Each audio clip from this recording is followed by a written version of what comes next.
کبھی سوچا ہے کہ تاریخ میں کچھ کہانیاں ایسی ہوتی ہیں جو اکثر کتابوں میں ہی رہ جاتی ہیں لیکن اصل میں وہ ہماری دنیا کی بنیادیں بدل دیتی ہیں۔ آج ہم ایک ایسے ہی تعلیمی انقلاب کی داستان پر بات کرنے والے ہیں، ایک ایسی کہانی جس نے علم کی دنیا میں سمجھے ایک نئی روح پھونک دی اور جس کے اثرات آج بھی ہمارے ارد گرد موجود ہیں۔ اچھا، جب ہم یونیورسٹی کا لفظ سنتے ہیں تو فوراً ذہن میں کیا آتا ہے؟ آکسفورڈ، کیمبرج، یہی سب نا؟ لیکن کیا ہو اگر میں کہوں کہ جدید یونیورسٹی کا جو اصل ماڈل ہے وہ ان مشہور یورپی اداروں سے بھی صدیوں پہلے ایک بالکل ہی مختلف تہذیب میں تیار ہوا تھا؟ چلیں دیکھتے ہیں کہ یہ سب کیسے ہوا۔ تو ہمارا آج کا سفر کچھ اس طرح کا ہوگا۔ ہم دیکھیں گے کہ علم کا یہ پودا ایک چھوٹے سے بیج سے کیسے شروع ہوا، پھر مدرسے کی شکل میں اس کی کوپل کیسے پھوٹی، کلاس روم کے اندر یہ کیسے پھلا پھولا، پھر علم کے عظیم مراکز کیسے بنے، اور آخر میں ہم دیکھیں گے کہ اس کی میراث آج تک ہمارے ساتھ کیسے ہے۔ تو پھر شروع کرتے ہیں پہلے حصے سے۔ ہماری کہانی کا آغاز ہوتا ہے باقاعدہ اسکولوں کے بننے سے بھی بہت پہلے، ابتدائی اسلامی دنیا میں، ایک ایسا وقت جب علم کی پیاس بالکل ایک نئے انداز سے بجھائی جا رہی تھی۔ ذرا تصور کریں، 7ویں صدی ہے اور مساجد کے اندر چھوٹے چھوٹے علمی حلقے بن رہے ہیں۔ ایک استاد زمین پر بیٹھا ہے اور اس کے ارد گرد شاگرد جمع ہیں، بس یہی وہ بیج تھا۔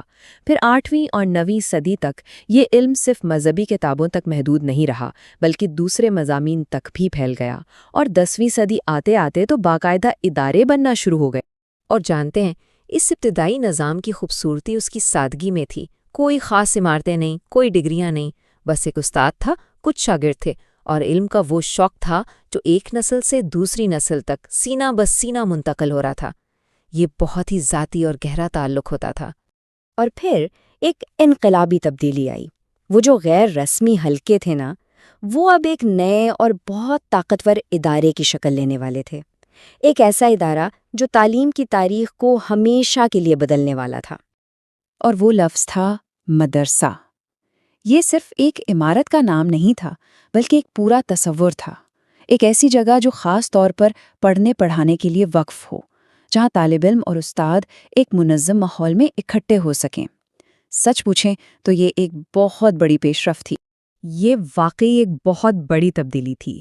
اب تعلیم مسجد کے کسی کونے میں ہونے والے پرائیویٹ حلقوں تک محدود نہیں رہی، بلکہ اب اس کے لیے ایک مخصوص عوامی ادارہ تھا۔ زبانی روایت کی جگہ اب ایک منظم نصاب اور لکھی ہوئی کتابوں نے لے لی تھی، جس کی وجہ سے علم تک رسائی سب کے لیے آسان ہو گئی۔ اچھا، تو چلیے اب مدرسے کے اندر چل کر دیکھتے ہیں کہ وہاں پڑھائی ہوتی کیسے تھی۔ آخر ایک طالب علم کا سفر وہاں کیسا ہوتا تھا؟ دیکھیں، طالب علم کا سفر کوئی آسان نہیں تھا۔ سب سے پہلے تو بنیادی کتابیں حفظ کرنی پڑتی تھیں، پھر ان کی تشریحات کو گہرائی سے پڑھا جاتا تھا، اور آخر میں اپنے علم کو سخت مباحثوں میں یعنی ڈیبیٹس میں ثابت کرنا پڑتا تھا۔ اس کڑے امتحان کے بعد ہی استاد اجازت دیتا تھا، جو سمجھنے کے پڑھانے کا ایک لائسنس تھا، بالکل آج کی ڈگری کی طرح۔ اور ہاں، یہ خیال بالکل غلط ہے کہ ان اداروں میں صرف مذہبی تعلیم دی جاتی تھی۔ نصاب تو حیران کن حد تک متنوع تھا۔ اسلامی قانون کے ساتھ ساتھ منطق، فلسفہ، ریاضی، طب، یہاں تک کہ شاعری بھی پڑھائی جاتی تھی۔ یہ صحیح معنوں میں علم کے مراکز تھے۔ چلیں اب اس کہانی کو آگے بڑھاتے ہیں۔ اس نظام نے تاریخ کے کچھ سب سے شاندار تعلیمی اداروں کو جنم دیا، کچھ ایسے نام جو آج بھی زندہ ہیں۔ ان میں سے کچھ ادارے تو آج بھی علم کی روشنی پھیلا رہے ہیں، جیسے مراکش کی کروین یونیورسٹی جو آج بھی قائم ہے اور اسے دنیا کی سب سے پرانی مستقل چلنے والی یونیورسٹی مانا جاتا ہے۔ پھر مصر کی جامعہ ازہر کو دیکھیں جو آج بھی اسلامی دنیا کا ایک بہت بڑا علمی مرکز ہے، اور بغداد کی نظامیہ، اس نے تو سرکاری سرپرستی کا وہ ماڈل بنایا جسے آج دنیا بھر کی یونیورسٹیاں اپنائے ہوئے ہیں۔ ذرا اس تاریخ پر غور کریں۔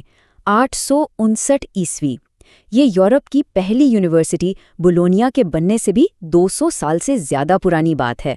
اس سے اندازہ ہوتا ہے کہ یہ نظام تاریخی طور پر کتنا گہرا تھا۔ تو اس سب کا نتیجہ کیا نکلا؟ مدرسے کے اس نظام نے ہماری آج کی دنیا پر کیا اثرات چھوڑے؟ آپ حیران ہوں گے کہ اس کی میراث آج بھی ہمارے ارد گرد کیسے موجود ہے۔